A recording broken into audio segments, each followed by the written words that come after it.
My name is Lana Campbell, and I'm a teaching candidate at UHC. Today I have chosen to read you Carnivores by Reynolds and Santat. I chose this book because I think it is really cute. I think it is informational without being a bunch of actual statistics. It's not nonfiction, it is fiction.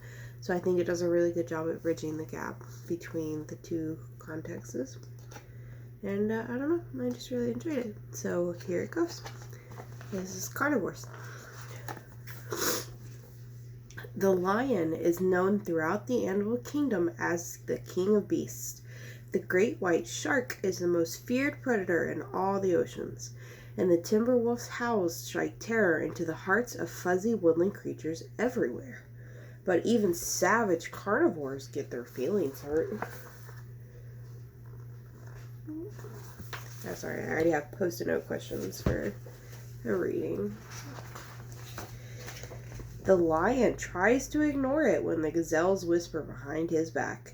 He pretends not to see the zebras looking down their noses at him, and the wild beasts call him a bad kitty just because he's eaten half the neighborhood. It hurts. It really does.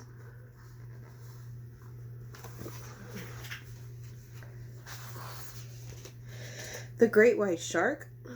He gets such a bad rap. All those shark movies don't help. Everyone talks about his feeding frenzies, but he's simply just a fast eater. Nobody understands.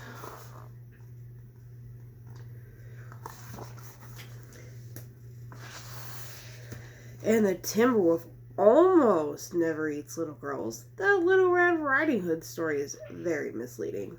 The bunny rabbit always says, "Quit sneaking up on me," but he's not sneaking. He's just merely a very quiet walker with vicious fangs and scary eyes. He can't help it.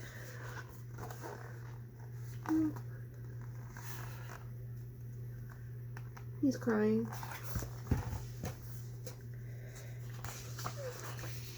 So it was just a matter of time before the lion, the great white shark, and the timber wolf started hanging out. Because even carnivores need to share their feelings. And at their first get together, the timber wolf came up with an idea that might solve everything. We'll go vegetarian. The board says, when in doubt, hug it out.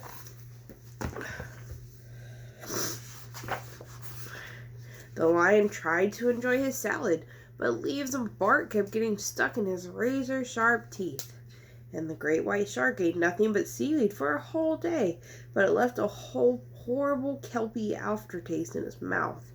And the timber wolf tried his hardest to eat only berries, but every single bush seemed to have a bunny inside.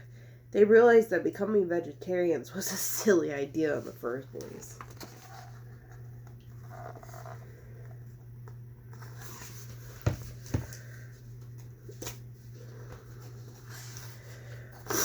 Before long, the great white shark came up with a fabulous new idea.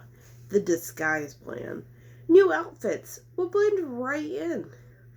At first, the lion's antelope disguise worked out terrific. Everyone treated him so nicely.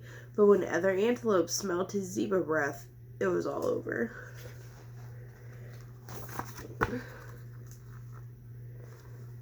And the board this time says that rabbits are delish, and then it is crossed out and says friends. They're friends. The great white shark blended right in with the dolphins. Nobody suspected him of being bloodthirsty at all, until all the dolphins disappeared. And the timber wolf kept drooling on all the other bunnies.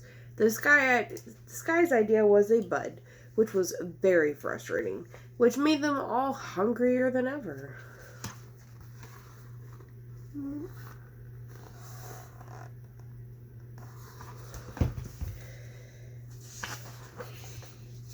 As a last resort, the lion invited the oldest and wisest carnivore he knew to come speak to the group.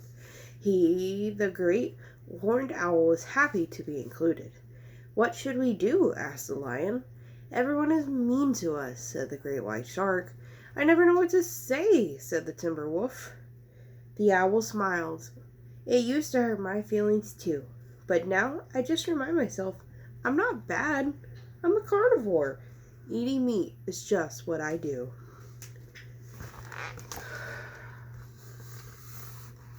And the board says 29 days without meat.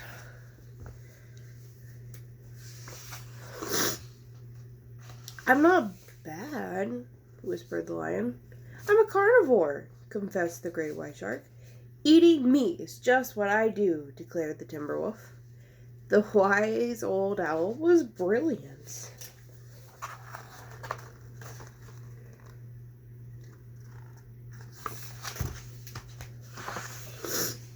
It turned out he was also delicious.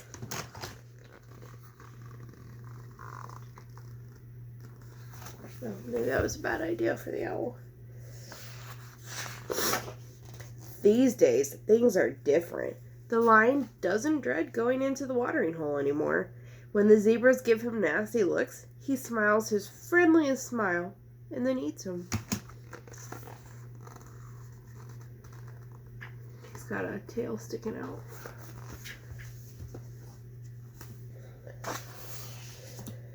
The great white shark feels much better about gobbling up everyone in sight. He knows that he's a husky fish with a healthy appetite.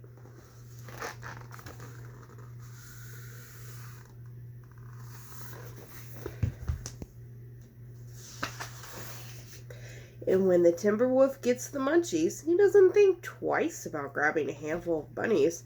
They have really negative attitudes anyway.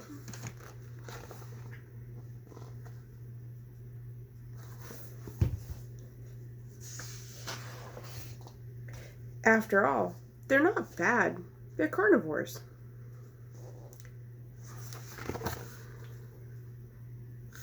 Alright, so now the sign says welcome new members, and the board says when in doubt, bite.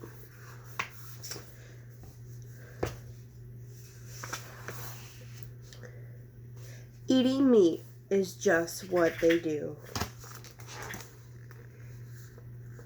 And the shark is waving to the wolf and the lion, and they're reading a book that says sushi. So I guess the shark is next.